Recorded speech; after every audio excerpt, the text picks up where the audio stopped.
ہمارے ہاں یہ ہوتا ہے کہ ہم پہلے تو یہ پہچان ہی نہیں پاتے کہ اللہ تعالیٰ نے ہمیں کتنی خوبیوں کتنی صلاحیتوں کے ساتھ نوازا ہے، پہچان نہیں پاتے، غور نہیں کرتے۔ لقد خلقنا الانسان فی احسن تقویم، اللہ نے بڑی بہترین ساخت پر خوبصورت ترین انسان پیدا کی، لوگوں کو صلاحیتیں دی اللہ تعالیٰ نے۔ جو آدمی اپنی چالاکی کے ساتھ، تیزی کے ساتھ اور اپنی گفتگو کے فن کے ساتھ کسی بڑے سمجھدار آدمی کو معاذ اللہ دھوکہ دے لیتا ہے اور سیانے لوگوں کو لوگ پریشان کر دیتے ہیں، تو آپ غور فرمائیں، صلاحیت تو اس کے اندر تھی نا، لیکن اسے غلط جگہ استعمال کی۔ اگر اپنی انہی صلاحیتوں کا وہ صحیح استعمال کرتا تو اللہ تعالیٰ اسے بہت سارے خیر کے کام لے لیتا۔ پہلے تو ہم پہچانتے نہیں، غور نہیں کرتے۔ وہ جو کہا گیا تھا نا، من عرف نفسہ فقد عرف ربہ، کہ جو اپنے آپ کو پہچان گیا وہی تو اللہ تعالیٰ کو پہچان گیا۔ اپنی صلاحیت پر غور کیا جائے کہ ہم کیا کر سکتے ہیں، کون سی خدمت ہے جو اللہ تبارک و تعالیٰ اپنا فضل کرے تو ہم وہ سر انجام دے سکتے ہیں۔ وہ کوئی بھی ہو، ایک بی بی مسجد نبوی شریف میں جھاڑو دیتی تھی، اس کا انتقال ہو گیا، صحابہ نے حضور کی تکلیف کے پیش نظر اطلاع نہ دی کہ محبوب کو تکلیف دینا مناسب نہیں، دفن کر دیا۔ صبح محبوب نے قبر پہ کھڑے ہو کے فرمایا صفے بناؤ، میں دوبارہ جنازہ پڑھاؤں گا۔ کوئی کام تو کیا نا زندگی میں، کوئی ڈیوٹی تو کیا۔ ایک تو ہم اپنی صلاحیت کو دیکھو، کسی نے کہا تھا کہ میں کسی شخص سے بیزار نہیں ہو سکتا کیونکہ ایک ذرہ بھی تو بیکار نہیں ہو سکتا۔ ایک تو اپنے آپ کو بیکار نہ سمجھے۔ ہمارے یہاں لوگ کمزور پڑ جاتے ہیں، میں غریب آدمی ہوں، میں پیچھے رہتا ہوں، میری کون سی فوٹو آتی ہے، میں کون سا 4 لوگوں میں پہچانا جاتا ہوں، پیسے میرے پاس۔ یہ کمزوریاں ہیں، یہ خود اعتمادی کو ختم کرتی ہیں۔ اپنی صلاحیت کو پہچانا جائے، غور کیا جائے کہ ہم کیا ڈیوٹی زندگی میں کر سکتے ہیں، اس پر توجہ دی جائے، اور پھر جب اپنے آپ کو پہچان لیا جائے کہ بھلا میں یہ دیکھیں نا، مدارس، مساجد، خانقاہیں، یہ سارے سلسلے، اس میں اگرچہ نام ایک بندے کا لکھا ہوتا ہے کہ فلانے نے بنائی ہے، لیکن اس میں سینکڑوں لوگ شامل ہوتے ہیں۔ یعنی وہ جگہ دینے والا بھی بڑا باکمال آدمی ہوتا ہے، وہاں ڈیوٹی دینے والا بھی بڑا باکمال آدمی ہوتا ہے۔ یہ بڑے باکمال لوگ ہوتے ہیں۔ کہنا پیر صاحب نہیں ہوتا ہے، تعریفیں پیر صاحب کی ہونی ہوتی ہے، اور اب تو اللہ خیر کرے، بعض آستانوں پہ لوگوں نے باقاعدہ بندے رکھے ہوئے تعریفیں کرانے کے۔ اللہ والوں کو اس کی ضرورت نہیں ہوتی۔ خوشبو کو بھی کبھی بتانا پڑا ہے کہ میں خوشبو ہوں، خوشبو بتایا نہیں کرتی، خوشبو تو آیا کرتی ہے۔ تو یہ نام تو قبلہ پیر صاحب کا ہی آئے گا، انہیں کا ذکر آئے گا، چلے اچھے لوگ ہیں، آنا بھی چاہیے، لیکن بڑی خدمات ہوتی ہیں ان لوگوں کی جو آستانوں پہ ڈیوٹیاں کرتے ہیں، جو پیر صاحب کے آنے والے مہمانوں کی خدمت کرتے ہیں، جو وہاں رات کو دیکھتے ہیں، جو وہاں ڈیوٹی کرتے ہیں۔ اگر یہ سارے لوگ نہ ملے تو کام ہوتا نہیں۔ تو ایک تو دیکھیں کہ صلاحیت کیا۔ دوسری بات یہ کہ جب پتہ چل جائے تو پھر وقت کو بیکار ضائع نہ کریں۔ رب کے بندوں میں اور عام بندوں میں فرق کیا ہوتا ہے؟ عام لوگ وقت ضائع کرتے ہیں، رب کے بندے اپنے وقت کو قیمتی بنا کے رب رسول کو راضی کر لیتے ہیں۔ ہمارے اوقات ضائع ہوتے ہیں۔ ڈھیر سارے لوگ ہیں، وہ کہتے ہیں میں بور ہو رہا ہوں، تو میں اکثر کہتا ہوں کہ بور ہونے کے لیے بھی تو ٹائم چاہیے نا۔ ہمیں تو ٹائم ہی نہیں ملتا، بھلا کس وقت بور ہوں، ٹائم ہی نہیں ملتا۔ وہ جناب آپ پوچھیں کسی آدمی سے کہ یہاں کیوں کھڑے ہو، کہتے ہیں میں ٹائم پاس کر رہا ہوں۔ میرا کئی دفعہ دل کرتا ہے پوچھنے کو کہ آج آپ نے ایک سپارہ قرآن پاک کا پڑھا ہے؟ محبوب تو پوچھتے تھے نا صحابہ سے صبح کہ آج کسی نے جنازہ پڑھا ہے، مسکین کو کھانا کھلایا ہے، آج فلاں آدمی نے کوئی نیکی کی، محبوب سوال کرتے تھے۔ تو ٹائم پاس کر رہا ہوں جی، بھی اتنا ٹائم آیا کہاں سے جسے پاس کرنا پڑا؟ بعضوں کا 1 منٹ ٹھہرنا میں آیا، وہ بھائی 1 منٹ میں 3 دفعہ سورۃ اخلاص پڑھی جا سکتی ہے اور پورا قرآن پاک پڑھنے کا ثواب ہے۔ آپ نے 1 منٹ کو ایسے سمجھ لیا ہے وقت کا ضیاع۔ یہ بہت سارے لوگ ہیں جو تبصرے کرتے ہیں، فارغ ہیں، کام کوئی نہیں، اس پر بھی تبصرہ، اس پر بھی تبصرہ، اس کی بھی بات کرو۔ بھائی اتنا تو ٹائم ہی نہیں ہے کہ آپ اس کی بات کریں، اتنا کہاں سے وقت آیا؟ نبی پاک علیہ الصلوۃ والسلام نے فرمایا، یہ سیاستہ میں حدیث موجود ہے، فرمایا جب صبح سورج طلوع ہوتا ہے تو دن جب چڑھتا ہے تو دن اعلان کرتا ہے، وہ دن اعلان کرتا ہے کہ لوگوں میں آج آیا ہوں، آج کے بعد دوبارہ نہیں آؤں۔ اگر جو کام تم نے کرنا ہے وہ آج کر لو، میں آج آیا ہوں، آج کے بعد دوبارہ۔ آج 10 ستمبر کو جس بندے نے سارا دن قرآن پاک نہیں نہ کھولا، یہ اس سال کا 10 ستمبر اسے دوبارہ نہیں ملے گا زندگی۔ جس نے آج صبح سے ایک دفعہ بھی، میں اکثر کہتا ہوں نبی پاک علیہ السلام نے سارے دن اور ساری راتیں امت کو یاد کیا، اور سارا دن ہی گزر گیا، امت نے ایک بار بھی درود و سلام نہیں کرا۔ سارا دن ہم نے بہت ساری خیر کر سکتے تھے، اچھا مشورہ دے سکتے تھے، کوئی بات سیکھ سکتے تھے، لیکن وقت ضائع کرتے۔ اپنے اوقات کو مرتب کریں۔ ہمارے بزرگوں کے ٹائم مرتب تھے، طے تھے۔ امام بخاری اگر ہماری طرح ہوتے تو قرآن مجید کے بعد ایک صحیح ترین کتاب ہمیں دے پاتے۔ امام مسلم کا بھی اگر وہی حال ہوتا جو آج ہمارا ہے، ڈھیروں لوگ ہیں جنہوں نے بخاری پڑھی نہیں، پڑھی مسلم شریف کو پڑھا نہیں، اور انہوں نے کتنی محنت کر کے احادیث پر گفتگو کر فرق نکال کے کہ یہ حسن ہے، یہ ضعیف ہے، یہ صحیح ہے، یہ متواتر ہے، انہوں نے ہمارے سامنے رکھی۔ اعلیٰ حضرت فاضل بریلوی نے 1000 کتاب لکھی ہے، کتنی؟ اور کتاب ایسی نہیں کہ وہ مطلب کانٹ چھانٹ کی کتاب بنا لی ہو، وہ جس سمت آ گئے ہیں سکے بٹھا دیے۔ کام ان لوگوں کا مرتب تھا، ان کے وقت میں برکت تھی۔ حضرت عمر بن عبد العزیز رحمۃ اللہ علیہ سے ایک دن ان کے خادم سے آپ نے کوئی کام کہا تو کہنے لگا حضور یہ کام کل کر لیں گے۔ تو آپ سمجھنے لگے یہ کام اگر کل کریں گے تو جو کام کل کرنے ہیں وہ کب کریں گے؟ ہمارے ڈھیر سارے لوگ ہیں جنہوں نے ابھی تک طے ہی نہیں کیا. آپ نماز نہیں پڑھتے، کہتے ہیں بس میں حج کاروں شروع کرنی ہے. تو اگر حج پہ نہ جا سکے خدا نہ خواستہ اللہ معاف کرے تو پھر نماز پڑھنی نہیں چاہیے. میں وہ بچوں کی شادی کر لوں پھر میں ٹھیک ہی ہوں. تو اگر ایسا وقت آیا ہی نہ خدا نہ کرے تو پھر کیا پڑھنی نہیں. میں بہت سارے لوگوں سے کہتا ہوں داڑھی شریف رکھ لو، کہتے ہیں میں آگے نیک نہیں. تو میں نے کہا داڑھی کی قسم ہی اٹھانی تھی، بس نیک ہونا تو رکھنی ہے. روٹی کی اٹھاؤ نا کہ جب تک نیک نہیں ہونا کہانی نہیں. یہ کرو نا بات، باقی سارے کام چل رہے ہیں اور اس پر آپ کسی کو توجہ دلائیں بلکہ بعد میں چھوٹی رکھی بھی ہوتی ہے. تو میں کہتا ہوں چھوٹی والے کو بھی تو لوگ مولوی کہتے ہیں. تو اسے پوری کر، اپنی مرضی کی کیوں رکھتا ہے؟ رب رسول کی مرضی کیا؟ کام جو کرنا ہے اسے شروع کیا جائے. جو ڈیوٹی کرنی ہے اسے ہمارے ملک میں رواج بنا دیا گیا ہے. کام نہ کرو ویسے کرو، کام نہ کرو کیچڑ اچھالو. یہ دیکھو نا کتنی تکلیف ہے سیلاب والوں کو، کتنی تکلیف ہے. ہمارے وہاں دوست موجود ہیں اپنی ہمت کے مطابق کام کر رہے ہیں. میں خود بھی وہاں حاضر ہوا تھا. آپ وہ کہتے ہیں کہ جلدی امراض ہونے لگے. ایک طرف وہ بندہ ہے جس کو نخرہ کر رہا ہے کہ یہ روٹی میں نے نہیں کھانی ہے، مجھے سالن لے جاؤ، اور دوسری طرف ماں کے کہتی ہے کہ صرف میرے بچے کو زخم ہو گئے ہیں، کیڑے کھڑے ہیں پانی میں، جلدیں پھٹنے لگے، صرف دوائی چاہیے. تو کیا رب کریم نے حساب نہیں لینا؟ چلے مہربانی کرتے ہیں، وزیروں نے تو نہیں جانا تھا، پیر ہی ایک ایک دورہ کراتے، تھوڑی سی توجہ کر لیتے. کیا یہ محبوب پاک کو راضی کرنے کا طریقہ نہیں؟ کیا حضور نے فرمایا نہیں جو میری امت سے محبت کی جس نے اسی نے مجھ سے محبت کی؟ کیا فرمایا نہیں جب میری امتی کو تکلیف ہوتی ہے تو مجھے تکلیف ہوتی ہے؟ یہ کام نہیں خیر کا؟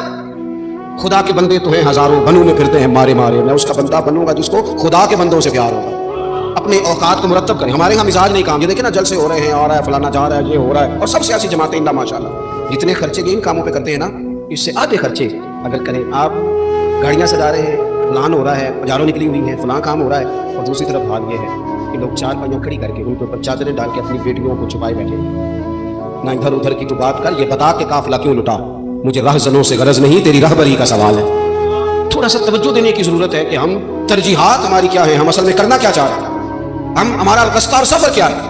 وہ ایک علاقے میں نا، بلکہ یہ مین کو جب ایک دفعہ تاریخ بتاتی ہے کہ سارا کسی حادثے سے ٹوٹ گیا تھا، تو ایک آفیسر کہتے ہیں میری یہاں ڈیوٹی تھی کیونکہ شاید سارا ہی ایک دفعہ الٹ پلٹ ہو گیا تھا، تباہ ہو گیا تھا. تو میں نے دیکھا ایک بوڑھا شخص اس کی 2 بوریاں گدے پہ رکھے ہوئے آ رہے ہیں. میں نے آگے بڑھ کے سلام لی، بابا جی کدھر جا رہے ہو؟ کہنے لگے پوچھنا تھا وہ بیت المال کا دفتر کہاں ہے، کہاں جہاں خزانہ جمع کرایا جا رہا ہے. تو میں نے کہا بابا جی میں ہی ہوں دفتر کا آفیسر، آپ نے کیا جمع کرانا ہے؟ کہنے لگے میں نے اور میری بیوی نے کانپتے اور بوڑھے ہاتھوں سے محنت کر کے یہ کچھ سونا چاندی ملبے کے طریقے سے نکالا ہے، بیت المال کو جمع کرانا ہے. میں نے کہا بابا سارے لوگ گھر لے جاتے ہیں، آپ بیت المال میں لے آئے.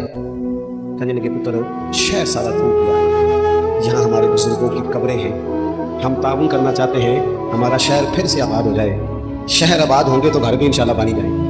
وطن جب رہتے ہیں نا تو پھر سارے کام ہی چلتے رہتے ہیں. لیکن آپ پرواہ نہ کریں، وقت کو ضائع کریں اور فضول ابحاث میں ٹائم ضائع کریں، کوئی معنی نہیں. آپ دیکھیں نا نبی پاک صلی اللہ تعالیٰ علیہ وسلم نے فرمایا وہ بہترین مسلمان ہے جو لا جانی باتیں چھوڑ دیں، بے مقصد باتیں زندگی میں چھوڑ دیں، بس با مقصد باوقار پتے کی بات زندگی میں کریں، وقت کو ضائع نہ کریں. اور جن لوگوں نے اپنا وقت مرتب کیا، کام کیا، ڈیوٹی کی زندگی. حضرت عمر بن عبدالعزیز کی عمر 39 سال ہوئی ہے، پوری 40 نہیں. کتنی بولیے؟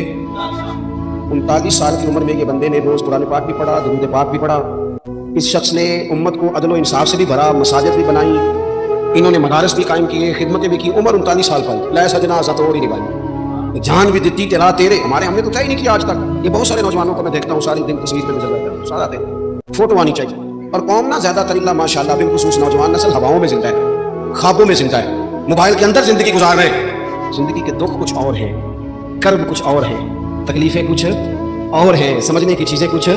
جب دوائی کی ضرورت ہو تو پھر گوشت سے پیٹ نہیں بھرا جاتا، پھر دوائی ہی کھانی پڑتی ہے. ترجیحات اور ہیں، ہمیں اور طرف بڑھنا ہے اپنے آپ پر. جب بندہ مرتب زندگی گزارتا ہے نا جس مقصد کے لیے رب کریم نے اسے بھیجا، الذی خلق الموت والحیات لیبلوکم ایکم احسن عملا، جب وہ بہترین عمل کرتا ہے تو پھر وہ کافر کا نظریہ ہے کہ مر جائیں گے تو فنا ہو گئے، زندگی میں جو موج کرنی ہے کر لو، یہی ہے سارا کچھ.